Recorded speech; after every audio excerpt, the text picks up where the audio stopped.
Welcome to the Global discussions with creatives, leaders, and thinkers. My name is Simon Hodgkins. Today, we are joined by Miruna Dragomir. Miruna, you're very welcome to the show. Let's begin by asking you to tell us a little bit about yourself and what do you do for our worldwide audience? Hi, Simon. Yeah, thanks for having me over. I am, as you said, called Miruna, and I'm the CMO at Planable. I've been with Planable for a while now. It's been 6 years since I've been leading the marketing direction here. And yeah, before that, I was part of Uber's marketing team and Oracle's social media team. So I started in social. My exact title for my first job ever was social media publisher, which was exactly as it sounds. My tasks were to copy paste posts from Excels to actual publishing tools. So that was definitely interesting. I mean, I didn't do just that for more than a week or something. So it got a lot more exciting than that, but that was in the GD at least.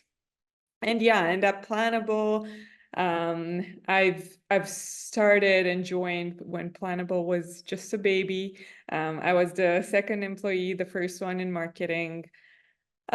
We had about 50 customers back then, 50 active customers, and we're quite SMB. So they were very small ones. And today we have about 6,000 customers, 6.5K, around something around that. And it's definitely been a thrilling ride. Oh, and now we're about 40 people in the company. Well, Planable is certainly well known for people in the marketing world, and CMOs will be familiar with the brand because it kind of helps you organize not just the content. I think gone are the days of just having to copy and paste from the Excel spreadsheet that you were talking about, to being able to plan your content, put it together, but also to distribute it effectively, isn't it? Yeah, yeah. Planable started out of this real pain that marketers and agencies were feeling when it came to collaboration, because social media started really easy, right? Some person that did 120 other jobs also had to try out this new Facebook thingy and post some things. And people were pretty much dumping links or photos out there, and it was easy peasy, but it quickly developed into entire teams and orchestrating entire content plans, but also like approval layers and legal gets involved. And you have clients and you have designers and you have copywriters. And yeah, with more people that join the kind of the table of social media marketing, the processes got a lot more complex. And that's kind of why Planable came to the stage, that wanting to solve and to make that whole collaboration a lot easier and a lot less scattered in emails and Slacks and everything. Yeah, and you were sharing earlier, weren't you, your journey and maybe that social media earlier world where you were at Oracle and Uber and now at Planable being one of the first employees there. It's amazing how quickly 6.5 years ago or 6 years ago. But tell me, you've seen a lot of change in the social media landscape because people started off thinking that social media was free. It's easy, as you say, somebody else can Mhm. just do that. We'll get the intern to focus on it. And then we've got all these different channels, whether it's TikTok today or, YouTube Shorts or Instagram Reels, or whether it's posting across what is now X, which used to be Twitter, or Facebook, or, there's just so much from a social media perspective. What's your view on the current social media landscape? And also, how much is AI impacting your Mm. world at Planable? Yeah. Well, about the social media scene and how it looks like now, I feel like we are in a full transition period, and we're almost all in a new era of social media. Of course, everyone knows like the videos, the algorithms, the way people interact on social, that has changed significantly. It used to be so much about gaining followers and gathering a community. Now it feels like with TikTok and their algorithm that is so much more based on um, the need and curiosity that people have now, right? Because you watch for a bit too many cat videos, and then you only see cat videos. That's because it feels like they want to respond to your interests now, and that the algorithms are more attuned to the fact that our interests change and are so much more dynamic. Our personality isn't a static map of interests, likes and dislikes, but it's something that it's a lot more dynamic and a lot, and it fluctuates a lot more. So of course the work of social media marketers changed a lot to respond to those needs and to that reality. And I feel like the collaboration game changed a lot too, because as we said, like at the beginning, social media was just a distribution channel. So what social media people had to do was to curate the content that the company was already creating, make it a bit more friendly for social, like in terms of formats, pictures, videos, whatever it works, stories, and put it out there. But now it's like a whole production thing out there. It's not distribution at all. It's rarely about distribution. So what we're seeing in terms of our insights into the market is that more layers have been added to that behind the scenes, because it's now like an entire production. So now people start to collaborate when they discuss trends that appear on TikTok. So they send each other TikToks like, hey, this is a pretty cool trend, we might want to hop on it. Then there's the ideation based on the trend or the music or the inspiration TikTok that they chose. And so they talk about that, how they could adapt it to their own brand. Then there's the script. So, like the TikTok scripts, scene one, narration, music, everything involved. And then the production of the TikTok and the collaboration on the final asset is sometimes the smallest part of that entire workflow. So that's something that's kind of, we've witnessed that, and even for us that we're looking at the behaviors of these marketers every day, it's still shocking to see, because it's like, wow, it never used to be so complex. And when we talk to our customers and they tell us about, yeah, but the script, we have to send over the script and we have to send over the example, and all of that is, wow, well, this is very different from how it looked like when we started. Yeah, thank you for sharing that. And I think you mentioned earlier, didn't you, that you were saying, you might be working with agencies or, businesses, small to medium businesses, but then you're also dealing with maybe enterprise type customers too. So do you find that there's a different approach when you're working with an agency to one of your small customers to maybe a slightly larger company that's using Planable today? And what are you seeing from your viewpoint in terms of the social media channels that are really getting traction? And do you see any trends there? Do you see it ebbing and flowing? Well, I think of course, the channels are, as everyone feels them. Instagram is very much still very popular. TikTok is constantly rising, and Facebook, honestly, is still very, very popular. So it's not, in terms of brands, I don't know how effective that is, but brands are still putting content out there, and LinkedIn. These are the four most popular ones, and Twitter is decreasing. We see it in the back end, and it's especially decreasing for bigger brands. So for bigger companies, bigger enterprises, they seem to not want to fuel their energy into something that seems to not be going the path that they want to be associated with, as opposed to, riding other trends like TikTok and even Threads or other experimental channels that they can test out. So yeah, that's definitely in terms of popularity, things aren't changing so fast. I mean, if we look at our charts in the back end and how people publish across different content, across different platforms, the amount and the percentages of channels remains quite the same. In terms of the difference between agencies and enterprises, yeah, I see Twitter seeing a much bigger decline for enterprises.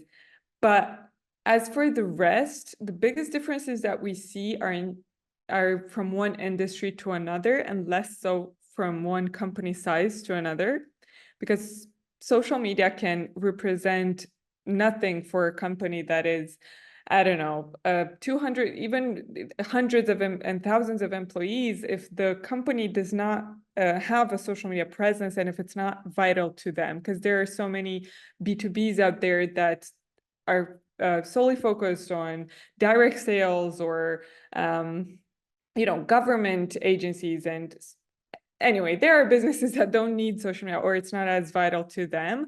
And there are other businesses that are in highly regulated industries and that have, and for which the presence on social media is very important.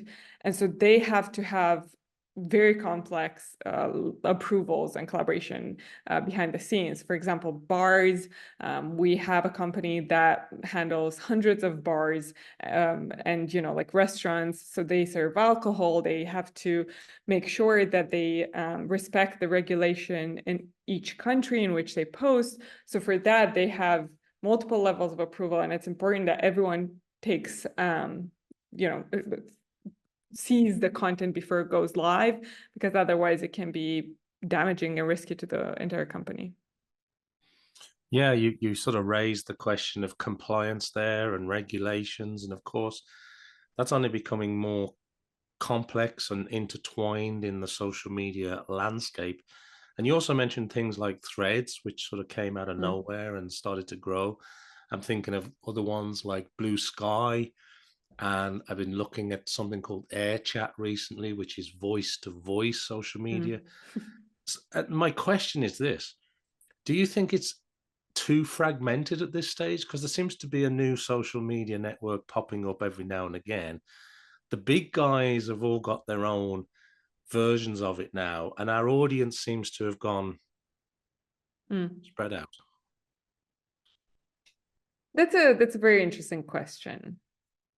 I don't, then this is just my personal opinion. It's not based on any statistics, but I don't feel like the biggest chunk of the audience is that fragmented. I feel like the traditional, it's funny that we call TikTok is considered traditional at this point.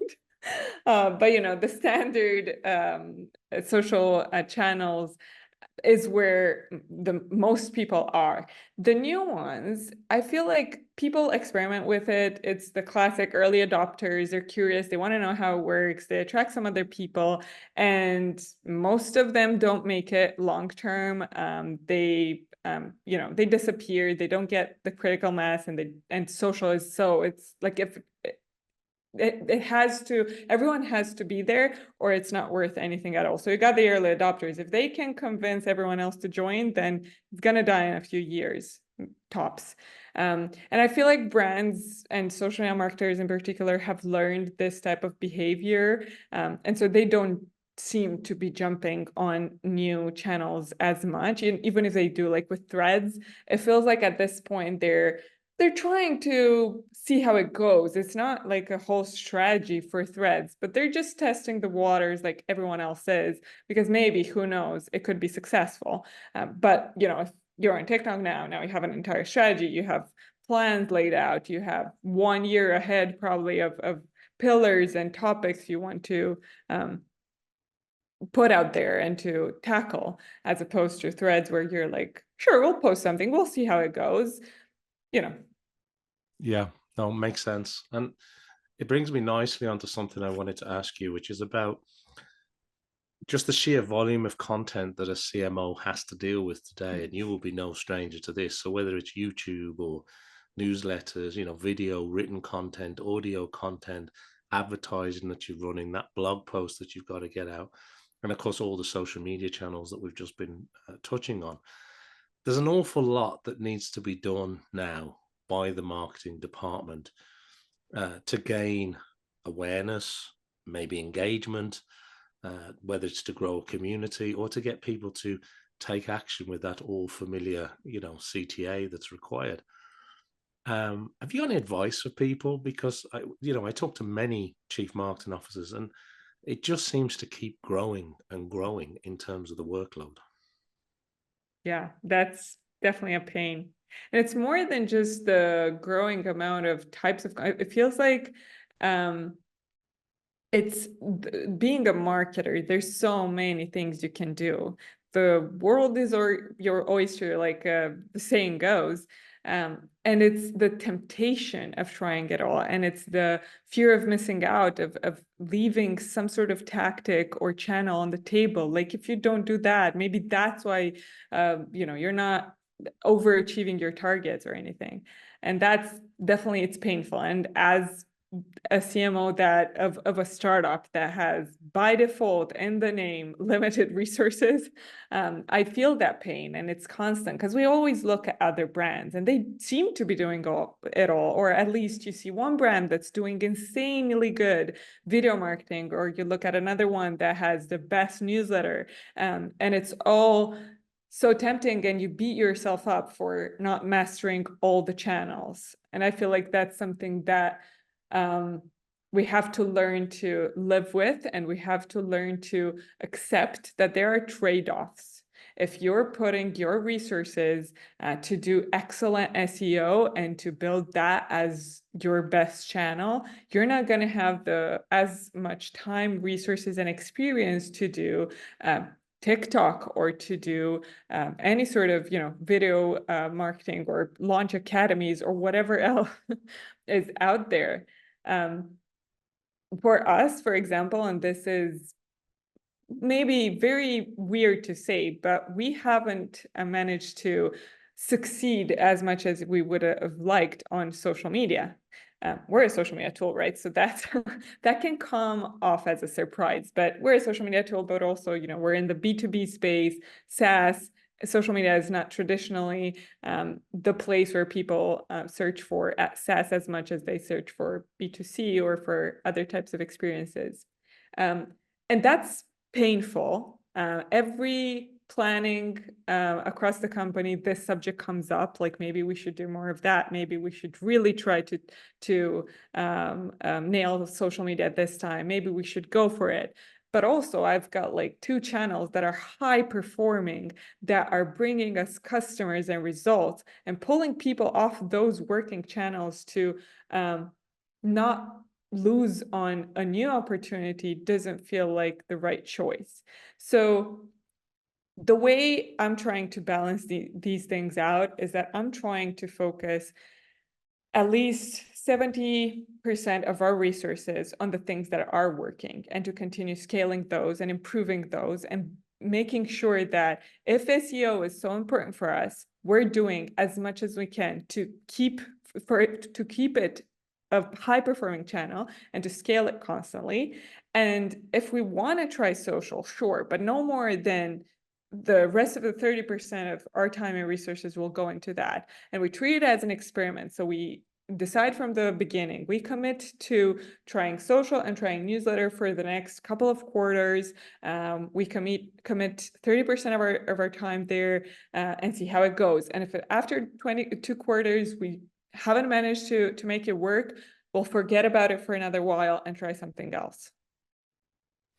Oh, that sounds like a good approach. So you're kind of focusing on what does work to make sure the results still come through, but you're also building in that little bit at the end, that 30% or whatever that percentage ends up being each quarter, to say, okay, well, we have to try new things, because you do Yeah. have to try new things in Yes. marketing. Otherwise, you don't know what you could be missing. But I think it's very sage advice that you focus 70% of the time on the things that you know are working, because as you say, Doesn't make much sense to pull somebody off something when you know it's working. Yeah. And to that point, then, if you were to look forward in your role as a chief marketing officer, say the next 6 months, 12 months, 18 months, what does that look like for you? How do you go about planning as a CMO? What's on your horizon? What's on your roadmap? What are you actually hoping to achieve? Yeah, so it's a good question to be followed by the answers that I've given earlier, because it's true. SEO, for example, is a high performing channel for us, and PPC and search advertising also is the other biggest pillar of our growth. So dabbing our toes into more less active buyers market, to go out there via influencer marketing, via sponsorships, through channels that are less attributable and that have a less clear ROI. Those are our biggest plans. I've zoomed out multiple times to look at the way we're doing marketing and to be less just reactive about it, but try to really understand where we've gotten and what's our position now. And that's, in my opinion, where we're at.